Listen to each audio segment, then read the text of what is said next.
the working group.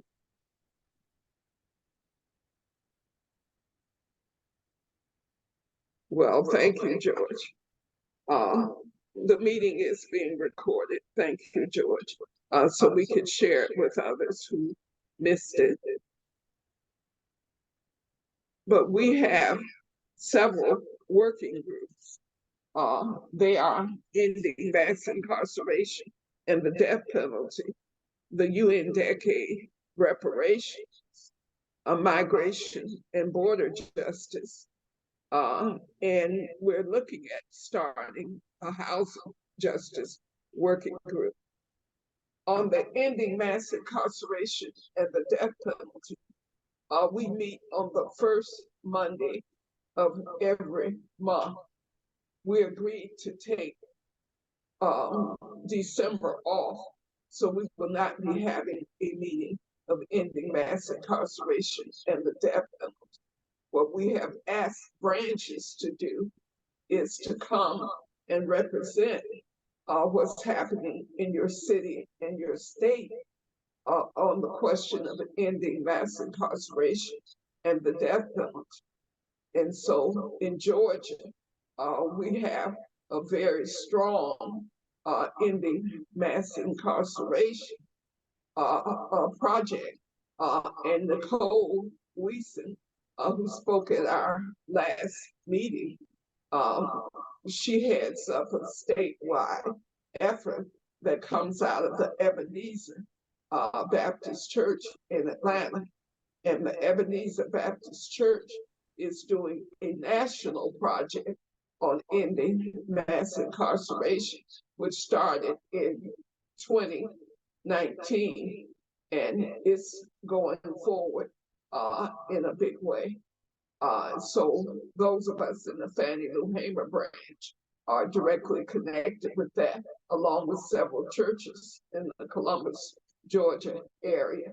And it's my hope that CC Anderson will also bring along the Metro Atlanta branch, since she is a newly installed organizer. And CC and I agreed to co-convene the meetings of ending mass incarceration and the death penalty. So I'll let CC speak now if she has anything to offer on that topic. Thank you so much, Teresa. I did want to mention just a couple of things. Hopefully we can get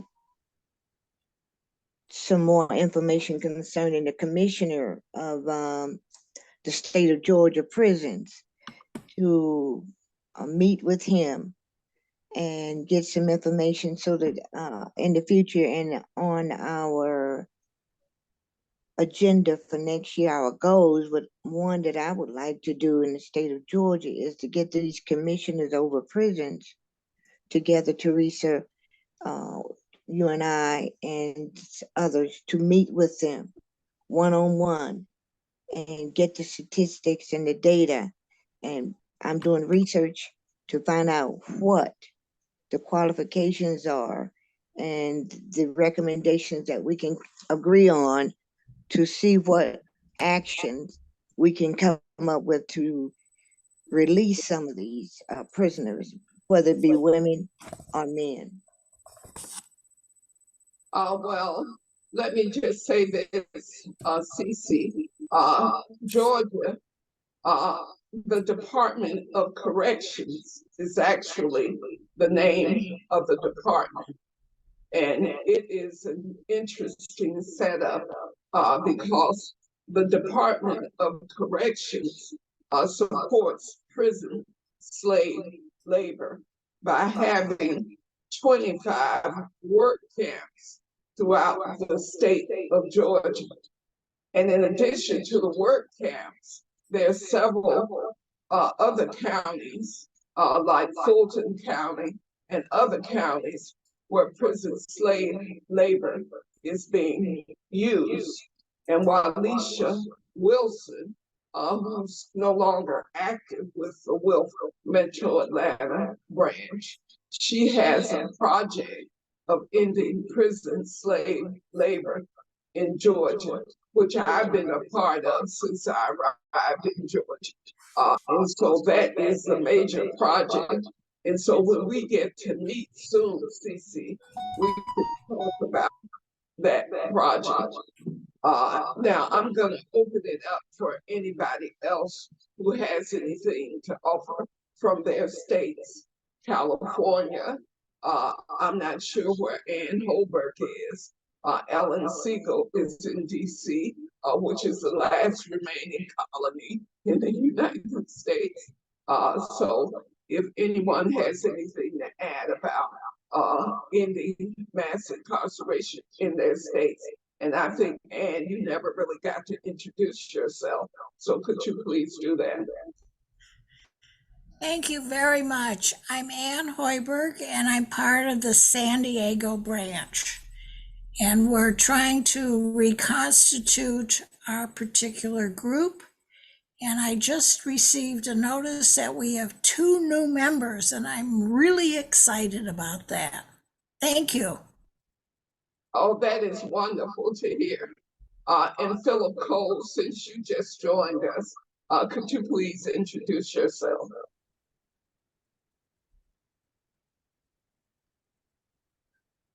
Philip Cole, my board, and Joan are on the national board of Will.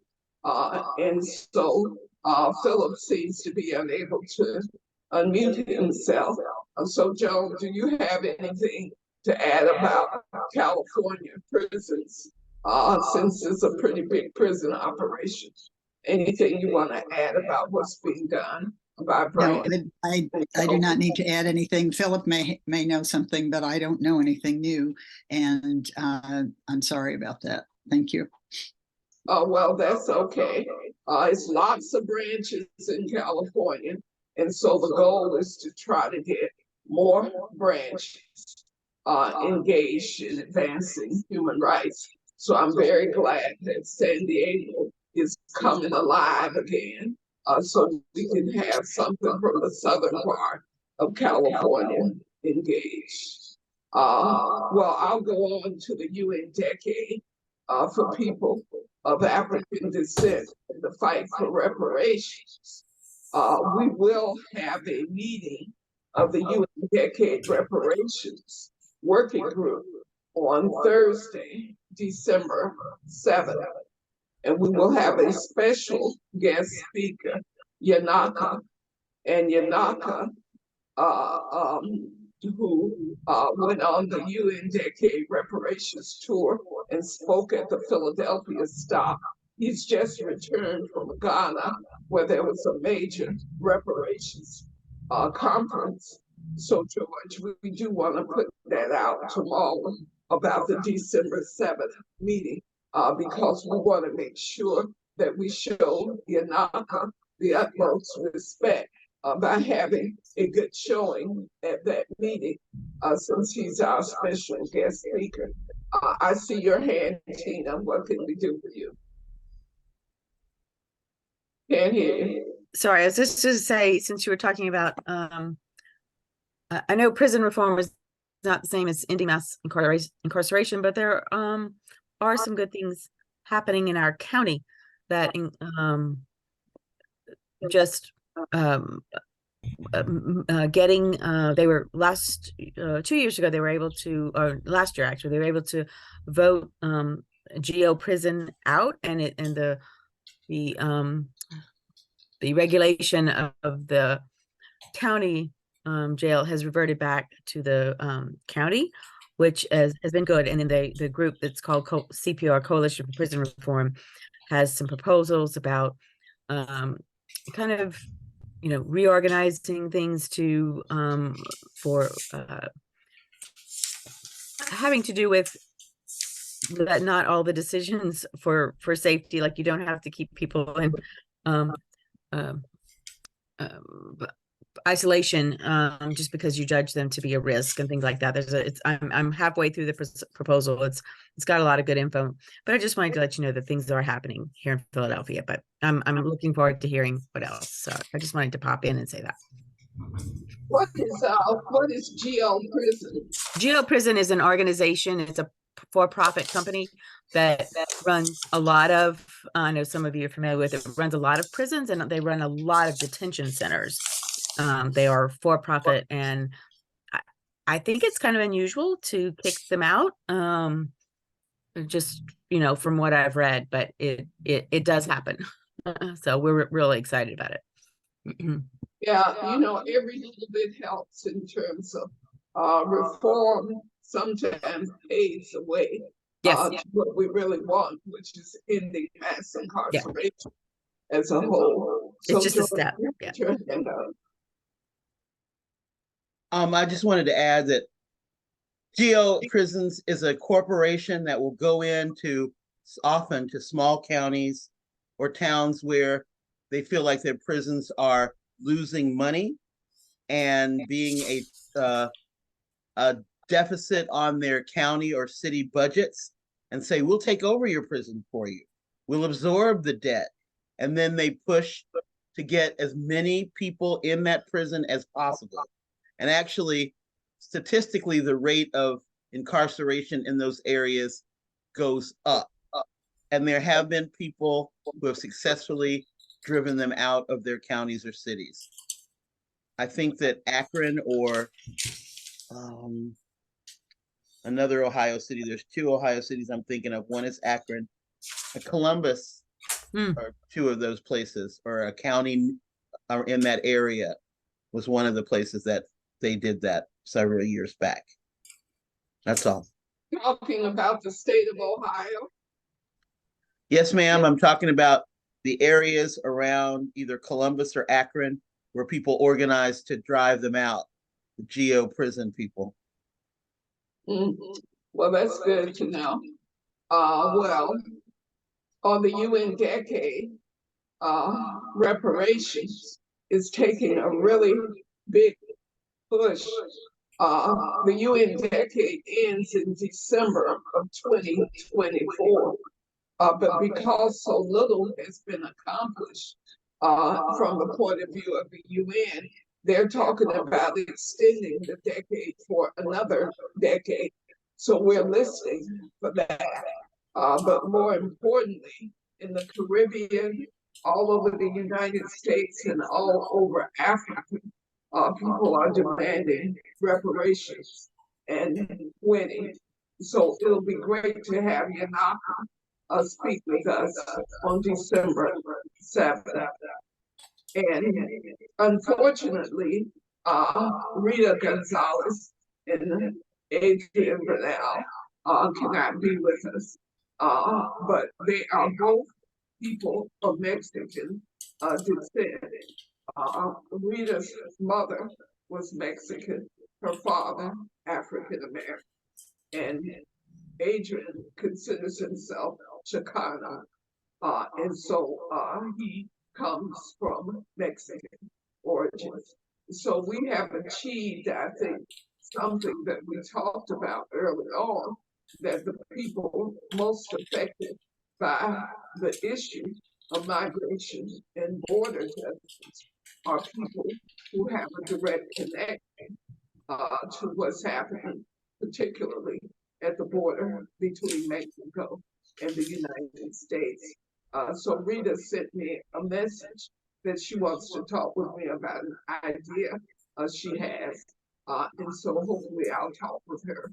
And when we have our next meeting, which will be in January, the last Monday in January, because we're taking the month of December off for the umbrella meeting and the other working groups. On the housing justice project, I hope to get with Fannie Marie Gibbs and Diana Brown, Valdosta, and Albany, who are very committed to housing justice. And they have the same problems in Valdosta and Albany, Georgia, that we have in Columbus.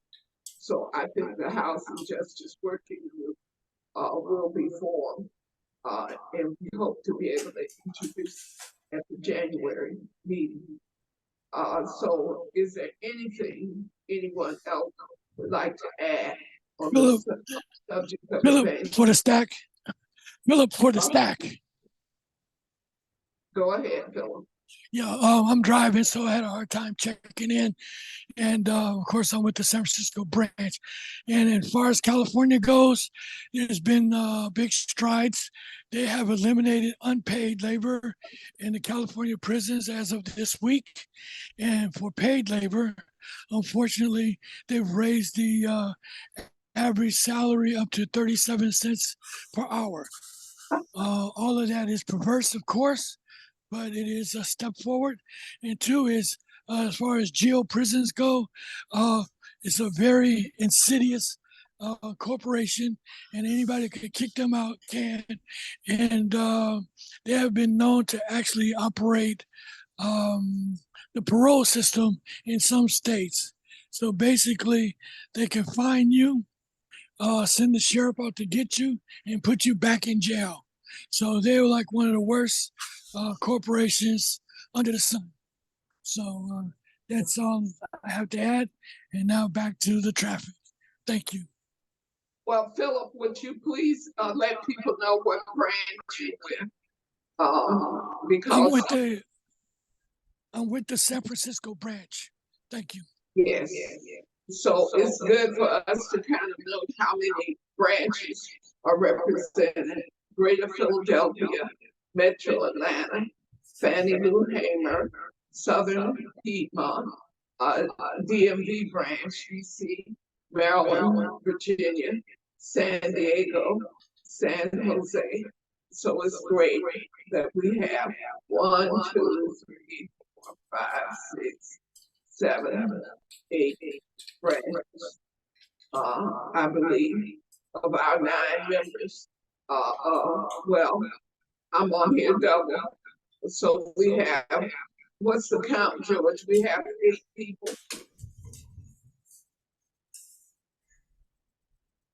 I believe we do have 8. There's 9 people total. 8 really? because she's on twice. Oh yeah, that's right. You're on twice. So that's So there are 9. 8 and from 8 different branches. So that would be good to report, because we try to have at least 7 branches present at these meetings. At least that's the goal that I've kind of set. So thank you everyone for being here. What we would like to do is spend some time talking about the Triennial Congress. I'm sorry, Nancy Price didn't make it because she did register. But we do have Tina Shelton here, and Tina is part of the program committee for the Triennial Congress, which is coming up in 2024, the end of May, early June. So the floor is yours, Tina. Can you tell us what's happening with the program for the Congress? Sure. Thank you, Teresa. I'm going to start with the basics. It is May 30th to June 2nd, exactly like you said, end of May. So it's basically like 3 days. It can start Thursday evening, and it is ending by probably midday on Sunday. So 2 full days, Friday and Saturday, and a little bit on each day on each side. It is in St. Paul, Minnesota, in a hotel that is run by Indigenous folks. And so we are really excited about that. It should be a very nice venue. We know that some of our folks do have trouble getting from one place to another. So we're looking forward to having it pretty much self-contained. There will be a couple of opportunities to venture out, but it'll be self-contained if you want. My understanding is that you can walk down to the Mississippi River, and so we are that there's access to that. There will also be like a materials room. So we're in the process right now of creating the program. Obviously, it's, you know, we've been working on it since August, but the theme is water on the front lines for peace. And I want to start by saying that we have some wonderful people, including Nancy Price, and Wilf has had water and water justice issues, and the as one of our 3 major initiatives back when we would choose 3 things. So we've been working on water issues for a long time, and it might sound, with that title, it might sound like the only thing we're looking at has to be related to water, and that's not true. There are a lot of things, a lot of water justice issues that are human rights issues that are related, also related to conflict. Where there's less water, there are increased conflicts, and there's lots of things that we're going to cover. We're working with some representatives from the United Nations. We're using a lot of United Nations resources, but we know that some of the work that WILF does is not related to water. So don't let the title scare you off and think that it will only be about environment or about how water makes, you know, conflict worse. It will also be whatever the issue committees are doing, and there will be place for that. So that's the basics. The next thing is to invite issue committees to be thinking about what you do want to present. As I said, there will be a materials room. Some people are going to have, I think that the, the work that Border Migration Justice has done in creating a Spanish language brochure, we should consider having a prototype there, copies. There's lots of different materials that could be presented. But also just, presentations. What would you want your presentation to look like? Is it do you envision more of a panel? Do you have a branch that would like to present? Like the Fannie Lou Hamer branch has done wonderful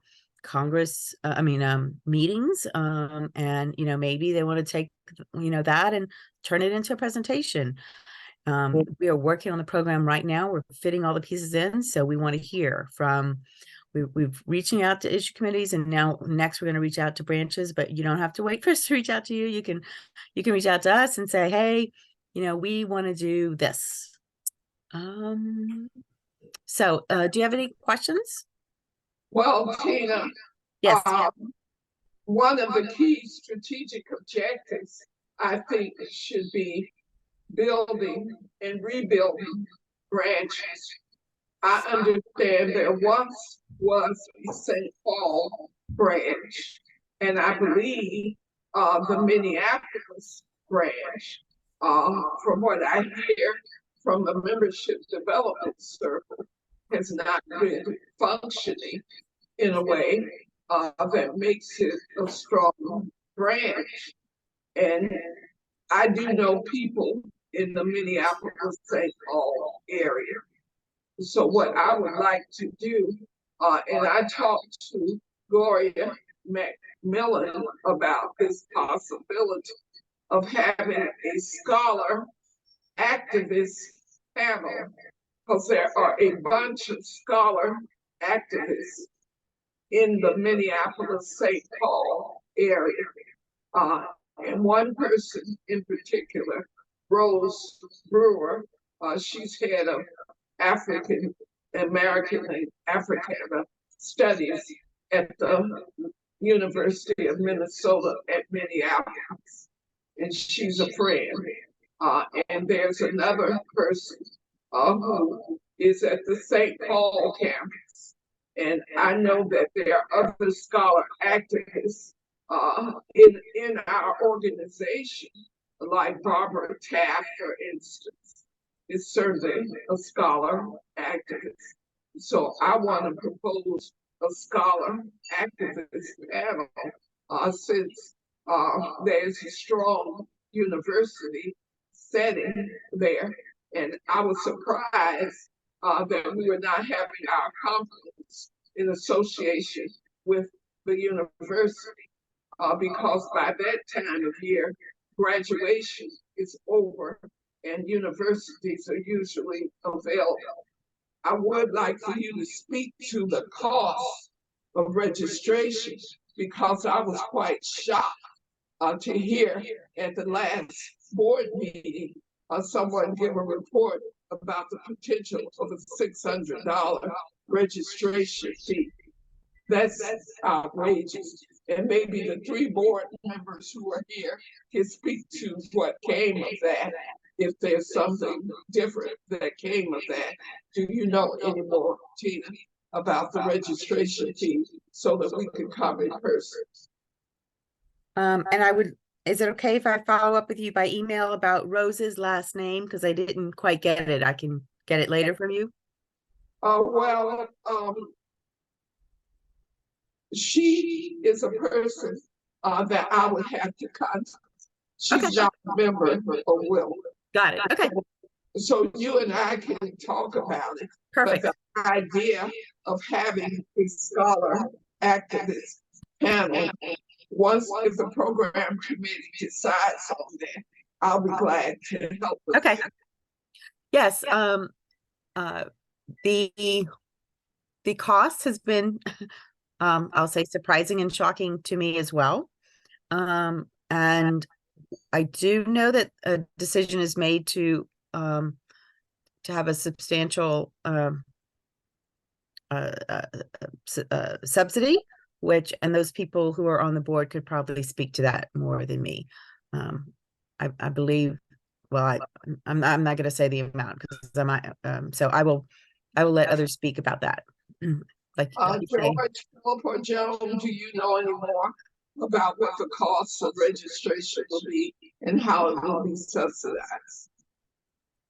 Joan is unmuted, so I will let Joan go. She may Well, have better notes than I have. My memory, George, and everybody, is that it's being worked on. It was discussed at the last either board meeting or steering committee meeting or both. And I'm sorry that I do not have I believe that a decision was made to use some bequest money. And was that for this project, George, or am I remembering wrong? No, you're not remembering wrong. The money for the subsidy would be coming from, some of it would come from money investments, like a money market or what, that's coming to fruition. Every so years you can either renew it or get some money out. It's that kind of thing. Some of that will happen in the first 3 quarters of the year. The numbers that I remember hearing was not less than 30,000 as a subsidy. The goal is to get the registration fee no more than $500, and it is being worked on. That's not all set yet, both where the money's coming from and what our minimum would be. And that is something that they're working on and have to come back probably to the program committee before it gets sent to the board. But the board has approved all it needs to. And George, when is the next program committee meeting? Tomorrow night, the program committee meets at 8:30. The program committee meets tomorrow night? Yes, ma'am. Oh my, well, that's an important announcement. Well, thank you. Well, Tina, we'll stay in touch about the content of the program. And I realize that we cannot leave this call without talking about Gaza. And so we have a few minutes left. And I know Joan said how bothered she is, and I most certainly am bothered by it. But the Wolf International called for a week of actions, and the Fannie Lou Hamer branch and the Southern Anti-Racism Network coordinated in action on November 9th, which is posted at the website for SARN. And it was a very easy 3-minute ceasefire with three people, 3 women, and a beautiful little baby representing the horror of the little girls and boys killed in the Gaza Strip. So I think this would be a good time for us to share our feelings. And so, George, for all who want to speak about our commitment to the Palestinian a struggle for peace and justice and an end to what is a genocide from my point of view. So that's my comment. So Joan is unmuted. So if we could hear from Joan and Ann and Ellen and George, if you could help with the timing. So we want to do a 2-minute max thing. So Joan, would you like to say something about what's going on in San Jose in terms of the demonstrations or anything you'd like to add there?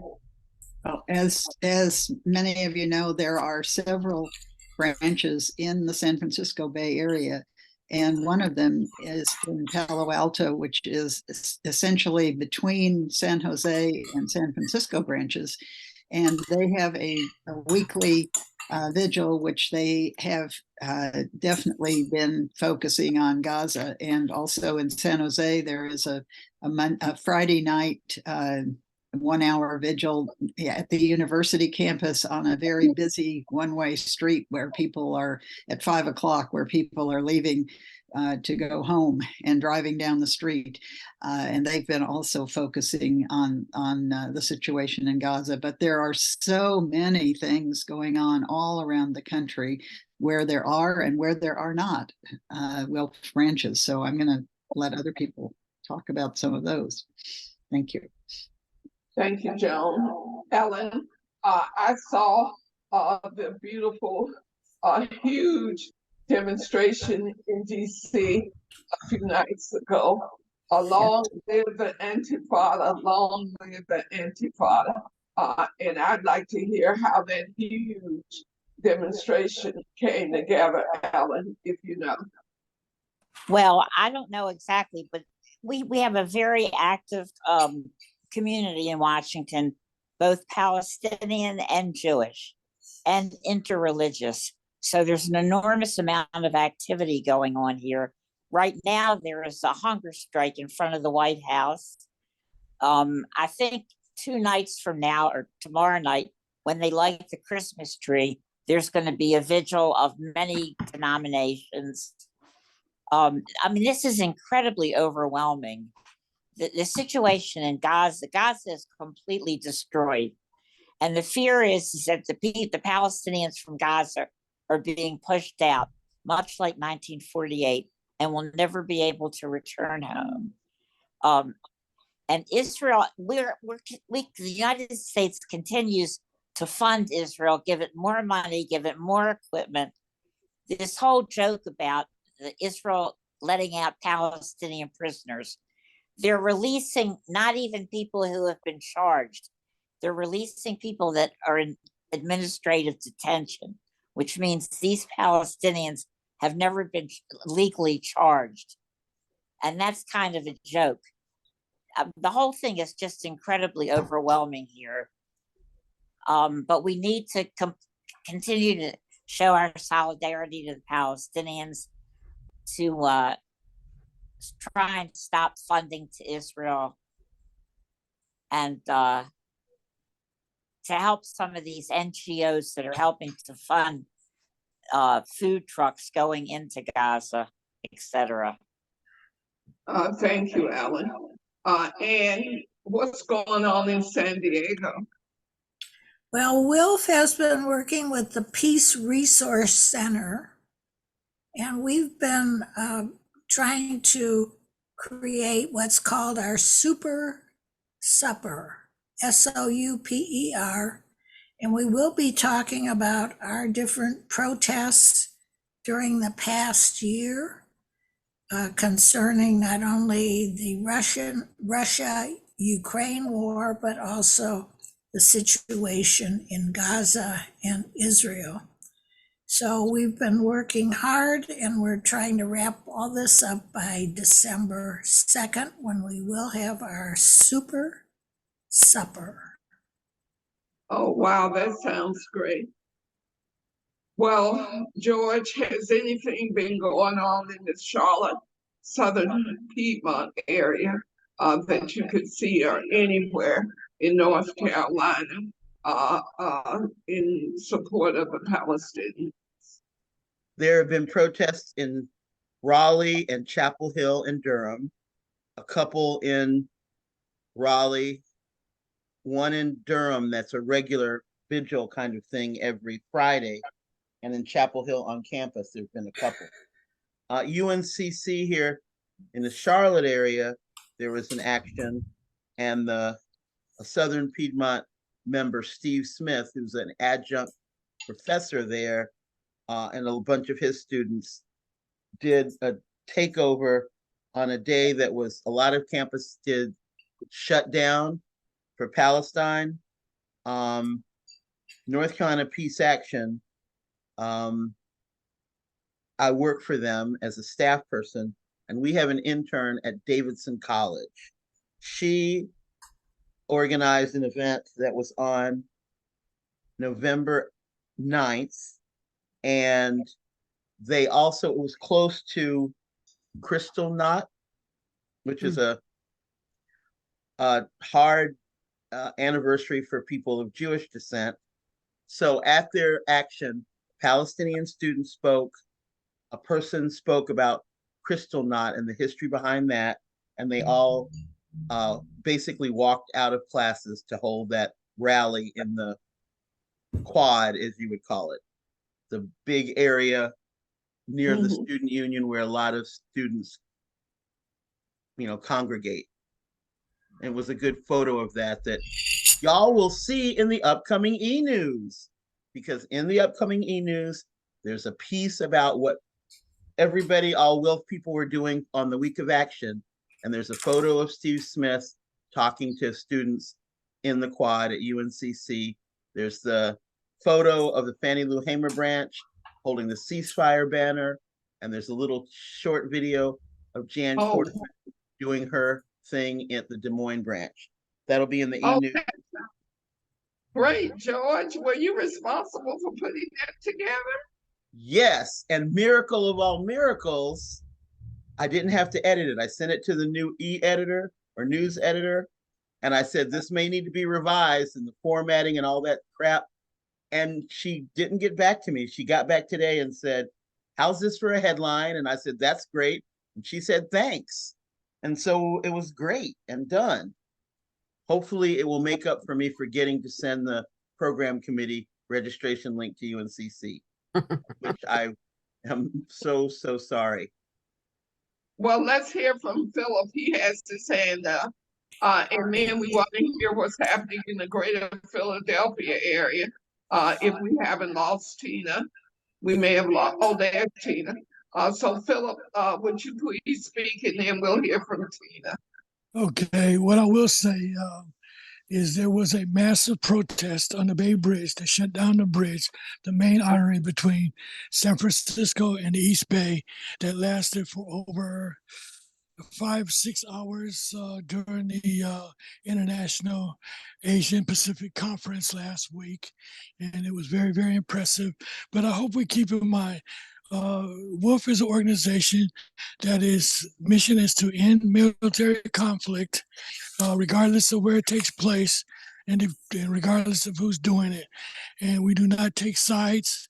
And I hope everyone keeps in mind, there's a big difference between the Israeli government and the people of Jewish descent. And we do not want to be cast as being on one side or the other. And that we do not want to be shown in the light of being anti-Semitic in any fashion.